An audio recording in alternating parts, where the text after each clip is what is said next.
आज हम करेंगे क्लास 10 के इम्पोर्टेंट वन वर्ड क्वेश्चन।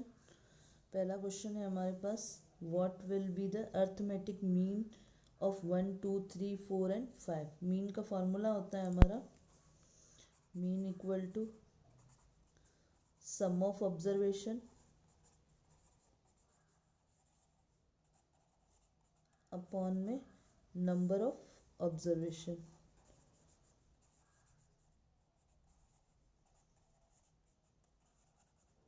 अब डाटा हमें क्या दिया हुआ है, 1 2 3 4 5, इनका हमें क्या करना है, प्लस करना है।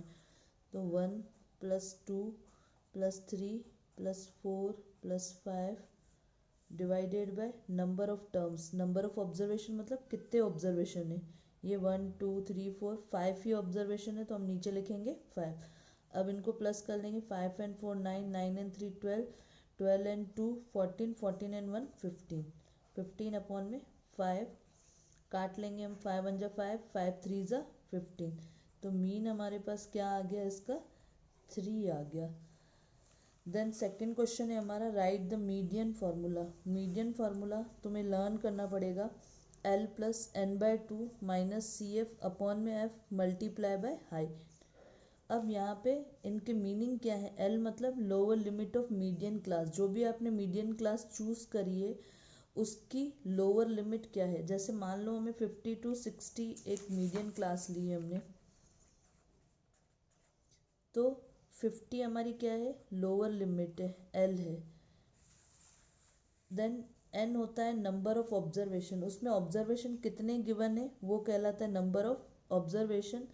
CF यहाँ पे वो होता है cumulative frequency of class preceding the median class. जो आपने मीडियन क्लास चूज की है उसकी पहले वाली क्लास की, प्रिसीडिंग मतलब पहले वाले क्लास की कम्युलेटिव फ्रिक्वेंसी यूज करनी है।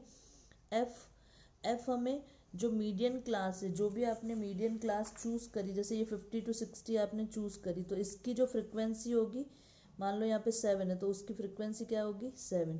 और प्रेसिडिंग क्लास का मतलब था 40 to 50, यानी इसके ऊपर वाली क्लास की एफ। इसके ऊपर वाली क्लास की एफ को हम क्या कहेंगे, HCF कहेंगे, कम्युलेटिव फ्रिक्वेंसी कहेंगे। एन तो नंबर ऑफ ऑब्जर्वेशन होते हैं। देन एच होता है क्लास साइज। क्लास साइज हम कैसे निकालते हैं, ये जो अपर लिमिट है 60, उसमें से लोअर लिमिट को माइनस कर देंगे तो हमारे पास क्लास आ जाएगी। तो क्लास की जो हाइट है, जो क्लास साइज है, वो H कहलाती है। H अपन अपर लिमिट में से लोअर लिमिट को माइनस करके निकालते हैं। देन हमारा नेक्स्ट क्वेश्चन है, find the value of probability of an event E, probability of the event not E। अब मैंने पिछले वाले वीडियोस में भी बताया है कि प्रोबेबिलिटी ऑफ इवेंट और नॉट इवेंट की प्रोबेबिलिटी हमेशा क्या होती है, 1 होती है। How many parallel tangents of a circle. कोई सर्कल आप बनाते हो, इसमें आप कितने पैरेलल टेंजेंट खींच सकते हो, केवल हम 2 पैरेलल टेंजेंट्स खींच सकते हैं। तो कितने पैरेलल टेंजेंट्स होंगे, 2। Right the standard form a linear equation of the 2 variable x and y। अगर हमारे पास 2 वेरिएबल है और स्टैंडर्ड फॉर्म में हमें लीनियर इक्वेशन लिखनी है, तो ax + by + c = 0। ये इसका जनरल फार्मूला होता है किसी भी लीनियर इक्वेशन का। क्योंकि लीनियर है तो हाईएस्ट डिग्री हमारी क्या होगी, 1 होगी। तो इसलिए हम उसको किस फॉर्म में लिखेंगे, ax + by + c = 0। Next question है हमारा, right the general form of arithmetic progression AP।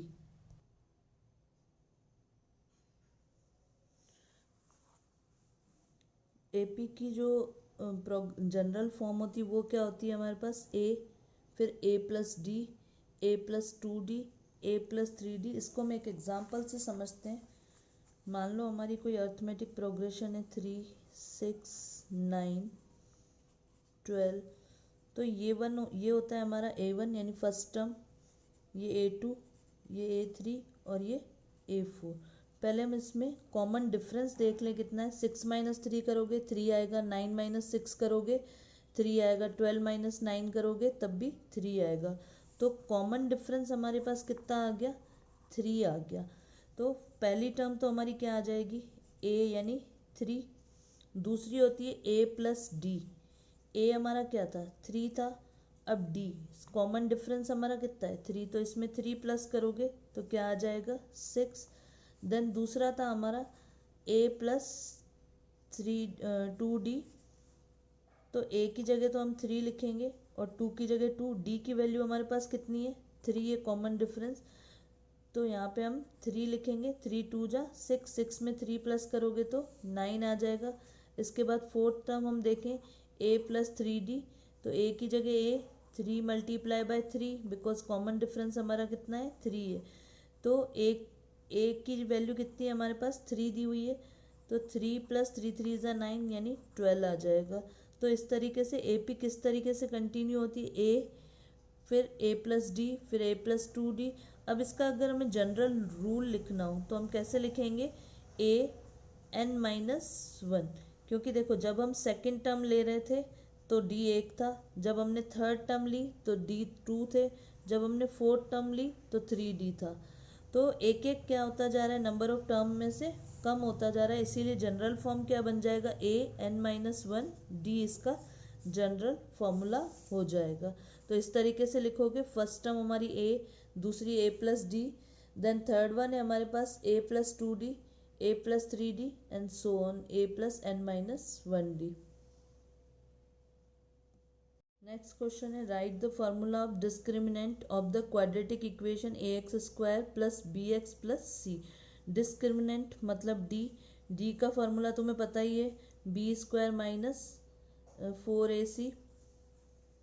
इसके बाद हमें ये बताना है कि इज x प्लस 1 का whole square equal to 2x minus 3 is a quadratic equation. तो हाँ, क्वाड्रेटिक का मतलब क्या होता है कि जिसकी पावर 2 दी हुई हो। तो अगर हम इसको खोलेंगे तो x का स्क्वायर करेंगे तो x स्क्वायर आएगा ही आएगा, तो इसलिए ये एक क्वाड्रेटिक इक्वेशन है। तो इसमें हम लिखेंगे yes it is a quadratic equation, because इसकी पावर क्या है, 2 गिवन में दी हुई है। देन नेक्स्ट हमारा है, write the probability of sure event. Sure event की प्रोबेबिलिटी कितनी होती है, 1 होती है, ये तुम्हें पता ही है। देन नेक्स्ट क्वेश्चन हमारा, find the mode of the following. Data दिया हुआ है हमें 2 3 4 2 12 8 7 9 8 6 8 5 8, तो हमें इसमें मोड फाइंड करना है। मोड मतलब होता है हाईएस्ट फ्रिक्वेंसी। हाईएस्ट फ्रिक्वेंसी देखो इसमें किस नंबर की है, 8 है। 8 हमारा 4 टाइम्स है, बाकी सारे कम टाइम में है, तो इसके लिए फ्रिक्वेंसी सबसे ज़्यादा किसकी है, 8 की है, तो इसका मोड हो जाएगा 8। नेक्स्ट क्वेश्चन है, in the equation x plus 2y equal to 5 if y equal to 0 then write the value of x। हमें x की वैल्यू फाइंड करनी है, y की वैल्यू हमें क्या दी हुई है, 0। हमारे पास इक्वेशन है x plus 2y equal to 5। x की वैल्यू हमें फाइंड करनी है, x 2 की जगह 2 आ जाएगा, 2 को मल्टीप्लाई करेंगे y की वैल्यू कितनी है, 0 है, तो 0 से मल्टीप्लाई करेंगे तो 2 0 ज़ा 0 इक्वल टू 5, तो x की वैल्यू भी कितनी आ जाएगी, 5 आ जाएगी। ये हमारा आंसर हो जाएगा। नेक्स्ट क्वेश्चन है हमारा, right the definition of the line of site. अब लाइन ऑफ साइट क्या होती है, जब हम ट्रिग्नोमेट्री का चैप्टर 9 कर रहे थे तो उस समय एंगल ऑफ एलिवेशन और एंगल ऑफ डिप्रेशन के बारे में तो पढ़ लिया था, बट लाइन ऑफ साइट के बारे में नहीं बताया था। तो लाइन ऑफ साइट क्या होती है, मान लो ये हमारे पास एक कोई बिल्डिंग है,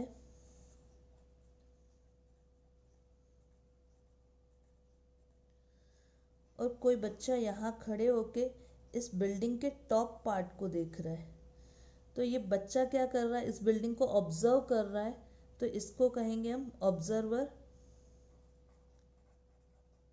और ये क्या है, हमारा ऑब्जेक्ट है, जिसको वो देख रहा है, जिस चीज़ को वो देख रहा है वो क्या कहलाता है, ऑब्जेक्ट। तो यहाँ से लेके यहाँ तक की जो ये इमेजनरी लाइन हम बनाते हैं, ये जो डिस्टेंस होती है यहाँ से लेके यहाँ तक की, ये वाली लाइन कहलाती है लाइन ऑफ साइट।